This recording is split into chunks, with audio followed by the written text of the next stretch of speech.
এদিকে পাহাড়ে কয়েকদিনের টানা বৃষ্টির জেরে সংকোষ নদীতে জল বাড়ায় ভয়ঙ্কর নদী ভাঙন দেখা গিয়েছে কোচবিহারের ছিটবড় লালকুঠি গ্রামে। নদীগর্ভে তলিয়ে যাচ্ছে বিঘার পর বিঘা চাষের জমি, এমনকি সাধারণ মানুষের ভিটে মাটিটুকুও নিশ্চিহ্ন হওয়ার দোরগোড়ায়। ইতিমধ্যেই অনেকে তাদের মাথা গোজার ঠাঁইটুকু অন্যত্র সরিয়ে নিয়ে যাচ্ছেন। এমনই দুর্ভোগে কোচবিহারের তুফানগঞ্জ 2 ব্লকের ভানুকুমারী 1 গ্রাম পঞ্চায়েতের কুঠি এলাকার বাসিন্দারা। এই সংকোচ নদী ভানুকুমারী 1 গ্রাম পঞ্চায়েত তথা কোচবিহার জেলা থেকে বড় লালকুঠি গ্রামকে কার্যত বিচ্ছিন্ন করে রেখেছে। বর্তমানে নদী ধসের ফলে নতুন করে 1200 মিটার ভাঙন দেখা গিয়েছে। তবে নদী ভাঙন নিয়ে গ্রামবাসীদের দীর্ঘদিন আন্দোলনের পরেও এলাকার বাঁধ নির্মাণ হয়নি বলে অভিযোগ স্থানীয় বাসিন্দাদের।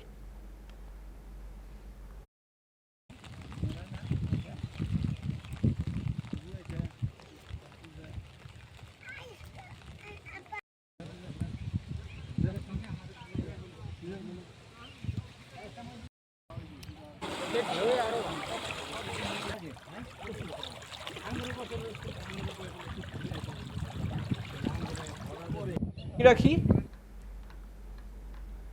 পাহাড়ে কয়েকদিনের লাগাতার টানা বৃষ্টির জের সংকোষ নদীতে জল বাড়ায় ভয়ঙ্কর নদী ভাঙন দেখা গিয়েছে কোচবিহারের ছিটবড় লালকুঠি গ্রামে।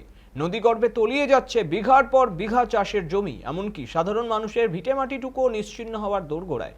ইতিমধ্যেই অনেকে তাদের মাথা গোজার ঠাঁইটুকু অন্যত্র সরিয়ে নিয়ে যাচ্ছেন। এমনই দুর্ভোগে কোচবিহারের তুফানগঞ্জ 2 ব্লকের ভানুকুমারী 1 গ্রাম পঞ্চায়েতের ছিটবড় লালকুঠি এলাকার বাসিন্দারা।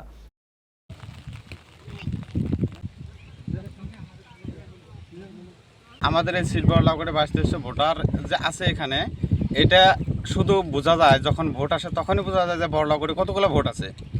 কিন্তু আমাদের যে এই যে নদী ভাঙন যে সমস্যাটা, এই সমস্যাটা মোটামুটি আজ থেকে 15 বছর যাবৎ আমরা অঞ্চল ব্লক মানে আমাদের যত বড় বড় মানে অফিস আদালত যত আছে আমরা অনেক দৌড়েছি, মানে কলকাতা অবধি দৌড়েছি।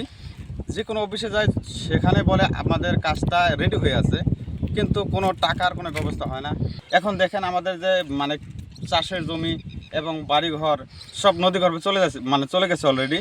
কিন্তু আমাদের অঞ্চল ব্লক থেকে এবং আমাদের মুখ্যমন্ত্রী মমতা বন্দ্যোপাধ্যায় এবং আমাদের উচ্চ লেভেলে যারা নেতৃত্ব আছে তাদের কাছে আমরা বলবো যে এই যে নদীবাঁধ, এবার নদীবাঁধের জন্য যতটুকু হোক মানে যত তাড়াতাড়ি সম্ভব আমাদের কাজটা করে দিতে হবে। আর তা না হলে আমাদের ছিটবড় লালকুঠি 2200 ভোটার থেকে আমরা আগামীতে ভোট বৈঠক করব এবং আমরা অনশন করতে বাধ্য হব।